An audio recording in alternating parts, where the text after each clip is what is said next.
Andrés Manuel López Obrador fue severamente criticado durante campaña por incluir en la lista plurinominal a Napoleón Gómez Urrutia. Napoleón Gómez Urrutia es el líder del sindicato minero. Estudió en universidades de Inglaterra y Alemania. Cuando llegó al sindicato buscó igualar las condiciones laborales de los mineros mexicanos con las de los canadienses, obligando a mineras como Grupo México de Germán Larrea a revisar los contratos colectivos de trabajo para conseguir mejores prestaciones salariales. La resistencia de las empresas mineras para cambiar las condiciones laborales provocó roces con Gómez Urrutia. Y en julio de 2004, los sindicalizados, al ver que no se cumplían las nuevas condiciones laborales, iniciaron emplazamientos a huelga en varias minas de Sonora, hasta que lograron conseguir sus demandas. El salario que tenemos ahorita es alrededor de 1.700, 1.800 a la semana. De puro bonos, para despensa en un mes viene siendo como unos 1.200 pesos. Desde que empezó esta historia del sindicato minero, se dejaron venir cosas muy fuertes. A raíz de ese conflicto, Grupo México comenzó a hacer público un presunto fraude cometido por Gómez Urrutia. Era porque también había una instancia desde el gobierno federal, desde allá en el 2006, en contra de Napoleón Gómez Urrutia. Un señor que se sienta en la silla del águila y que actúa como si fuera un malhechor de estos lugares que ya conocemos, diciendo, búscale un delito, acósalo. Si un gobernador como el de Coahuila dijo lo que aquí reveló en este programa, escuche. Después de la desatención que se dio por parte de las autoridades federales y en dos ocasiones, invitamos al presidente que viniera en medio de la tragedia. El 19 de febrero de 2016, aproximadamente a las 2:30 horas, un derrumbe en una mina de carbón en Pasta de Conchos, Coahuila, dejó sepultados a 65 trabajadores y heridos a 13 más. Esta mina es propiedad de Germán Larrea. Aquí no solamente hubo omisiones o hay responsabilidad por parte del concesionario de la mina, Germán Larrea, pero también del gobierno federal, que en ese momento era encabezado por Vicente Fox, y de manera específica por las autoridades de la Secretaría del Trabajo. En ese momento, el secretario del Trabajo era Francisco Javier Salazar Sáenz. La mina era operada por Grupo México, la compañía minera más grande del país, a quien después del derrumbe se le acusó de tener conocimiento de altas concentraciones de gas metano al interior de la mina.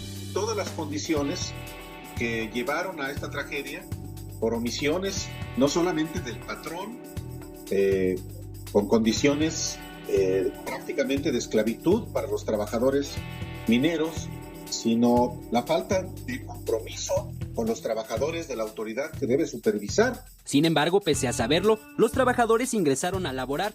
Cubrían el turno de 10 de la noche a 6 de la mañana, pero a las 2:30 de la madrugada, una explosión provocó el colapso de varios túneles. Las versiones entre las empresas y el sindicato metalúrgico jamás coincidieron. Por un lado, el sindicato informó que los mineros quedaron atrapados a 490 metros dentro de un túnel horizontal de 1.6 kilómetros, mientras que la compañía minera aseguraba que los trabajadores se encontraban a 150 metros bajo tierra.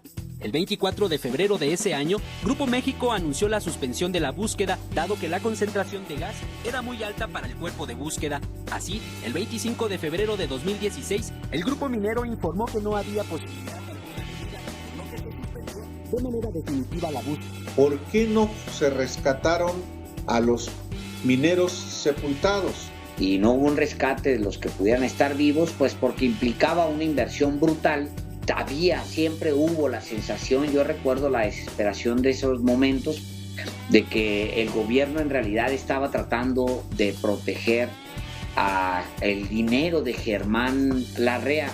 Después de la tragedia, estuvimos en una plática para ver precisamente lo referente a Pasta de Conchos, y en esa reunión lo que buscó el presidente fue que arremetiéramos legalmente contra el líder sindical de los mineros aquí en el estado. El líder no tenía ningún delito, no sé si en otras partes lo tenga, pero aquí en Coahuila no había ningún solo delito por perseguir. El propio gobernador de Coahuila narrando lo que le pidió el presidente Fox. Búscale un delito y órale.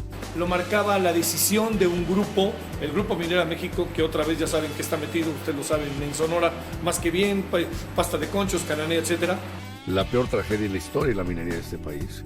más de 40,000 millones de metros cúbicos de sustancias altamente cancerígenas, con cianuro, con arsénico, con cadmio, con molibdeno, con muchos otros, afectó a más de 25,000 familias o personas y toda la flora y la fauna del río Sonora, el río Bacanuch. Estudios y expertos de la Universidad de Sonora han detectado más de 800 casos de cánceres avanzados ya en la piel, en el cuerpo de muchas personas de esa zona. ¿El daño que han hecho es criminal? Es criminal. Un personaje que es el reflejo de la corrupción, de la impunidad, de lo que no debe ocurrir en este país. Napoleón y sus cómplices le dan instrucciones a Scotiabank, que era el fiduciario, que les entregue los 55 millones de dólares. Hemos demostrado inclusive cómo una parte importante de ese dinero fue a dar a las cuentas de Napoleón, a pagar cuentas de sus hijos, de su esposa, a favor de algunos privilegiados del Comité Ejecutivo Nacional del Sindicato Minero. La Convención General Ordinaria del Sindicato Minero se llevó a cabo con un nuevo mensaje desde Canadá de Napoleón Gómez Urrutia a una semana de que un tribunal en México le confirmara la orden de aprehensión que pesa en su contra. Napoleón Gómez Urrutia, en lugar de estar en San Juan de Ulúa, cuando menos en Almoloya, está en Vancouver, disfrutando de los recursos que le robó a los trabajadores. Cada acusación generaba en nosotros una percepción. Y la percepción que generaba es que Napoleón Gómez Urrutia era responsable de todos los delitos que se le imputaban y que además era un ladrón y que además se había llevado 50 millones de pesos de los trabajadores. En las últimas semanas, el gobierno dio a conocer vía Interpol que ya tenían la ficha. Esto lo dio a conocer la Procuraduría General de la República. Mariana Benítez Tiburcio, subprocuradora jurídica y de asuntos internacionales de la PGR, informó que el organismo internacional aceptó una solicitud del Estado mexicano para considerar a este líder del sindicato minero como un prófugo de la justicia. Interpol Internacional me da una carta a mis abogados que dice: la información que envió el gobierno de México es falsa, no se apega a las reglas de Interpol y esto es una persecución política. Por lo tanto, damos instrucción no solo de que se borre, que desaparezca de cualquier expediente mi nombre. Y también en esas fechas se le informó de otra cosa, que Napoleón Gómez Urrutia había adquirido ya la nacionalidad canadiense. ¿Por qué buscó la nacionalidad canadiense, Napoleón? Este país me abrió las puertas y siempre me dio la oportunidad de estar aquí con tranquilidad, con seguridad, con protección especial. Incluso nunca he tenido que ir a atender alguna reunión con algún juez, con algún abogado, siempre hubo toda la facilidad y a mí ya me habían concedido la residencia permanente. Entonces el procedimiento normal después de la residencia es continuar la ciudadanía. Para nosotros, y yo lo digo también desde mi perspectiva, con todo y que hablé con Napoleón Gómez Urrutia varias veces, el hombre era responsable.